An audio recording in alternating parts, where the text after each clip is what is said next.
Hey, is this me? I can't tell.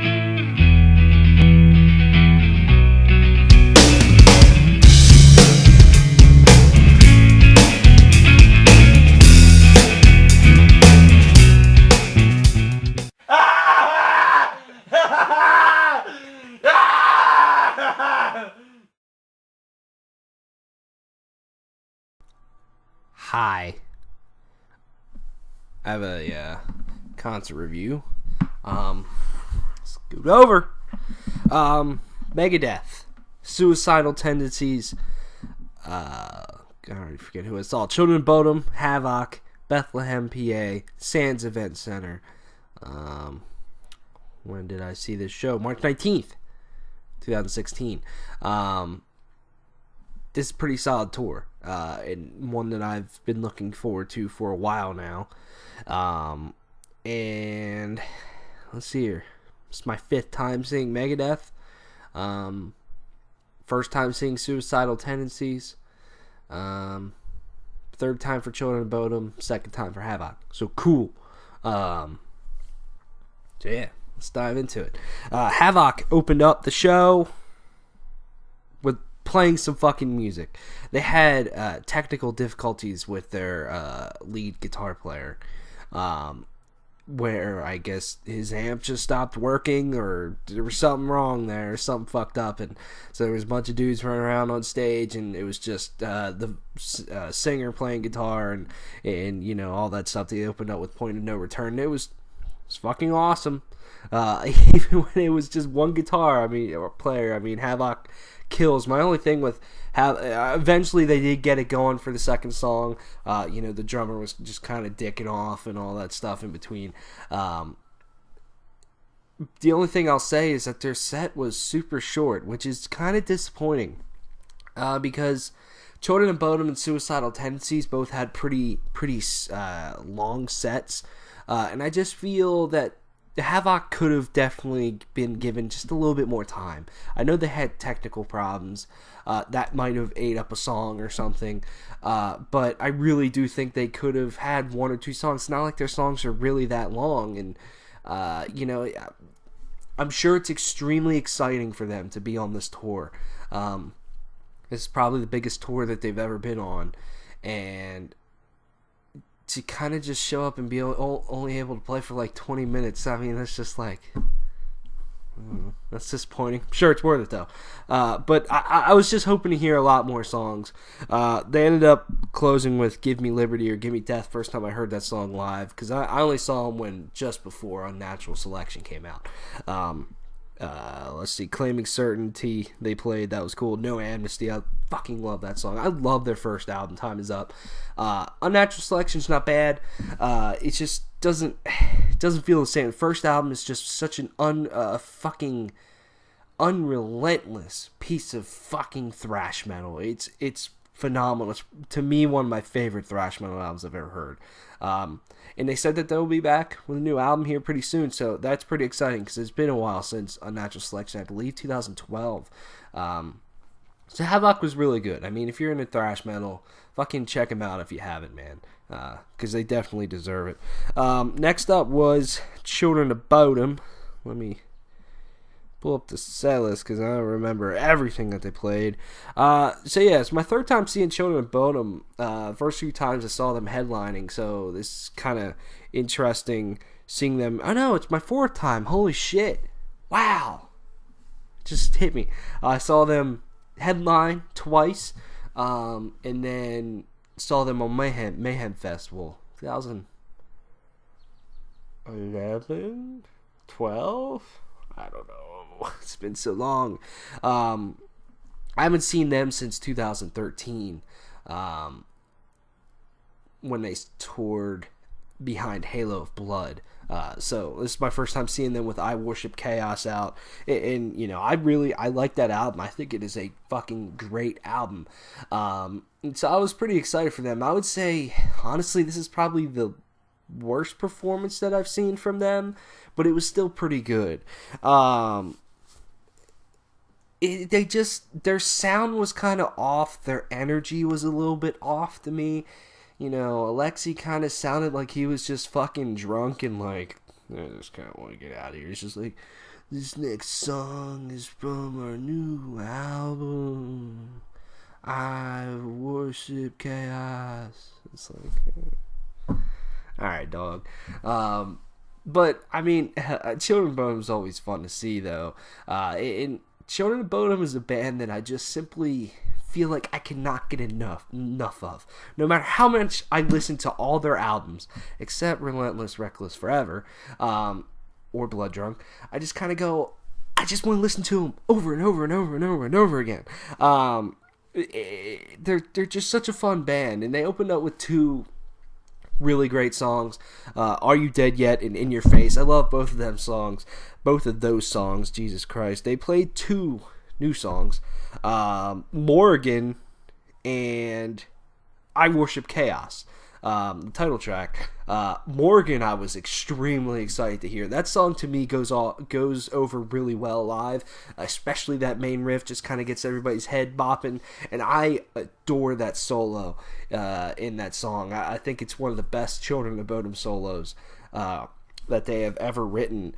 This is also the first time, should have looked his name up, I apologize, that they had their new guitar player, their permanent rhythm guitar player, and he had a hell of a lot more energy than the other guitar player that I've seen them have, the other 3 times that I've seen him.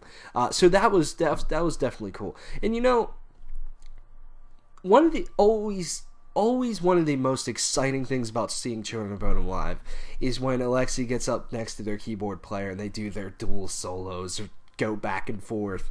That's one of the most exciting things, and just seeing that every time, regardless of how many times you've seen Children of Bodom, it can kind of put a smile on your face, like, dude, it's just so fucking cool. You know what I mean? Other songs they played, Silent Night, Bodom Night, Hate Me, which was really cool. I fucking love that song, man.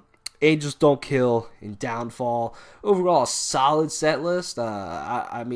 I personally prefer to see Children of Bodom headline just because they'll play 15, 16 songs, and you get more Children of Bodom, and that's always cool. But like I said, just not the best performance I've seen from them. Their mix was just kind of off to me a little bit. It's just kind of hard to hear certain aspects, and it was okay. Yeah, I was Children of Bodom, man. Next up was Suicidal Tendencies. Now, I'm going to say right now that I am not the biggest Suicidal Tendencies fan. And you might be going, what? And it's just, their whole thing just isn't, I know they're thrashy, but they also kind of got this like punk vibe going on. And, that's just not really my thing. Is their style. I completely get why it would be like your thing, for example, because, they do have a message, they do have energy to them, and that's exciting. Overall, I mean, for me, I would say I wasn't that into it, so I can't say they stole the show, or, they were fucking awesome, just because it was my first time seeing them, and I'm not really into their stuff. But I will say that they were entertaining. They are very commanding on stage. They have a very strong presence on stage, and they really got the fucking crowd going, and that was really cool to see. They played You Can't Bring Me Down, opened up with that. Freedom, Trip at the Brain, which I was kind of digging that song. It's kind of fun. The only 2 songs, say what you will, that I know of ahead of time of Suicidal Tendencies, or let me back up. I know more of their songs. I've listened to their stuff, like their most recent album, but the only 2 that really stick with me, and I go, that's Suicidal Tendencies, is Institutionalized and Subliminal. Those 2 songs they're fun songs. I mean, especially Subliminal. I like when it's just, the chords and, it's catchy chorus and all that stuff. And, the crowd really got going during those songs. I will say to me that Suicidal Tendencies definitely a band that comes across better live, for sure. I just feel they're a band that if you enjoy them, you have to see them live, and they're more exciting live than their studio albums. Because after the show, I was like, I want to check out some of their songs, that they played, and I checked some out. I'm like, I'm just not feeling it still. But live, I was feeling it at times. They weren't bad. Their vocalist was okay. They to me, they have a very, like I said, they have a presence, but they also are like very egotistical, maybe. S.T. Suicidal. And you're like, yeah. Maybe I just don't get it. Like I said, just not my thing. I will say one of the coolest things about them is that Dave Lombardo of Slayer fame, ex-Slayer fame, I should say, was on drums, and he fucking killed it. It was cool to see him playing stuff other than Slayer. And it just proves that Dave Lombardo is one of the best fucking metal drummers out there. He's so fucking fun to watch. He's so good. And it was exciting to see him play with them. I actually totally forgot that he was playing with them until we stood up and they announced it. Dave Lombardo's on drums. I was like, holy shit, I forgot. And I was like, yeah. So, yeah. Suicidal Tendencies. Not my thing, but they weren't that bad. Lastly, the headliner, Megadeth.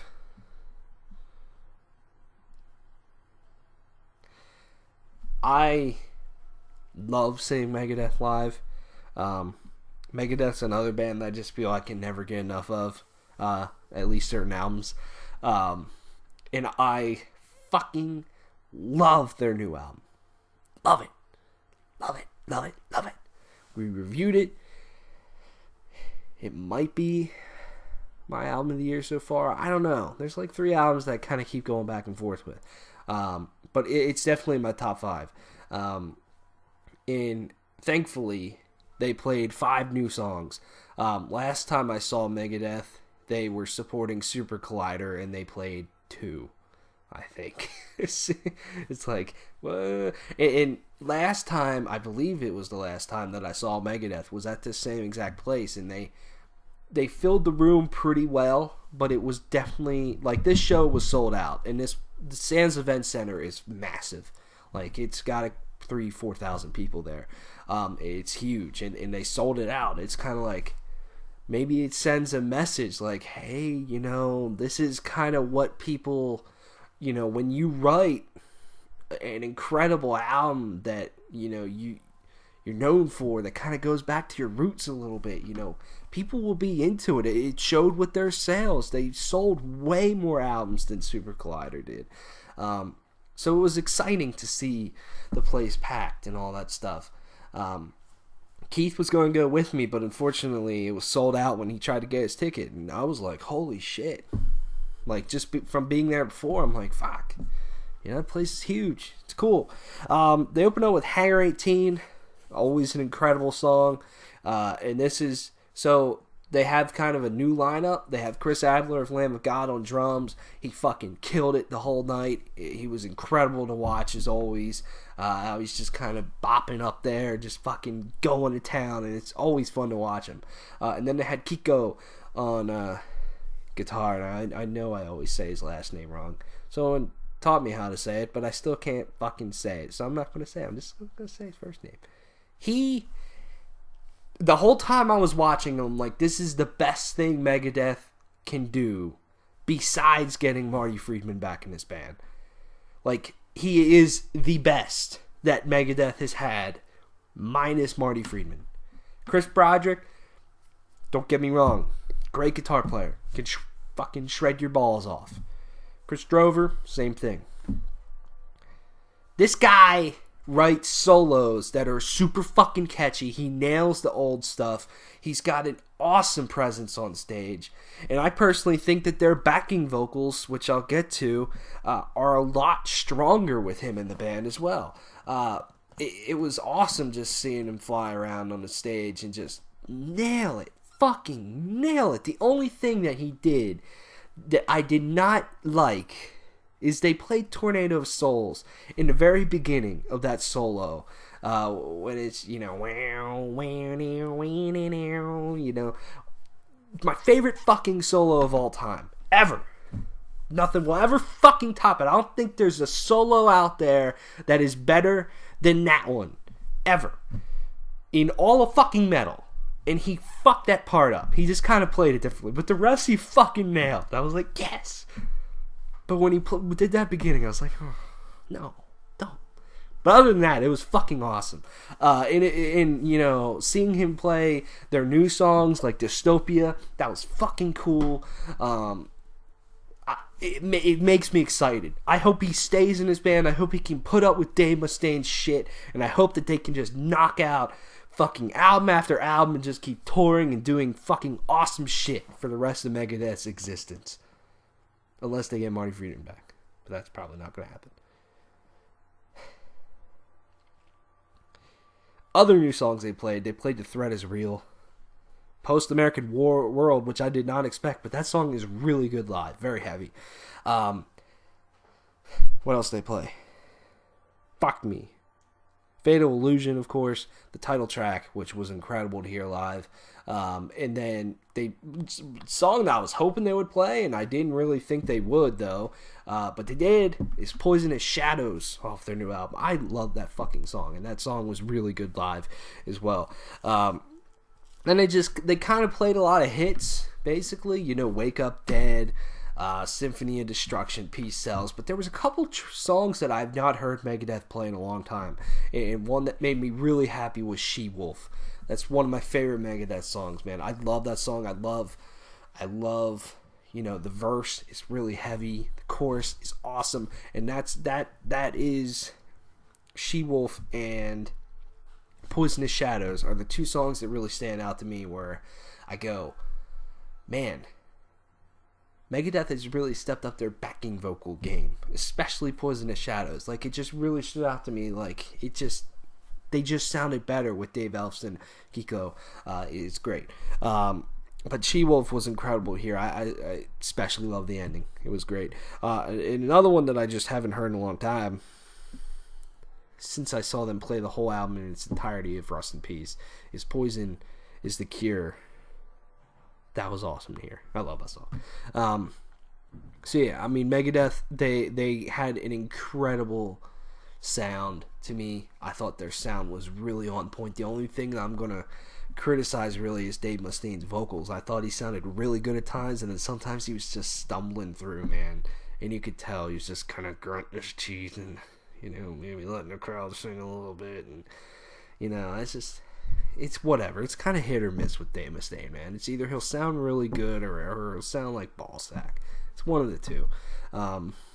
It's kind of like that with their albums. It's like he'll either sound really good or he'll do something fucking stupid.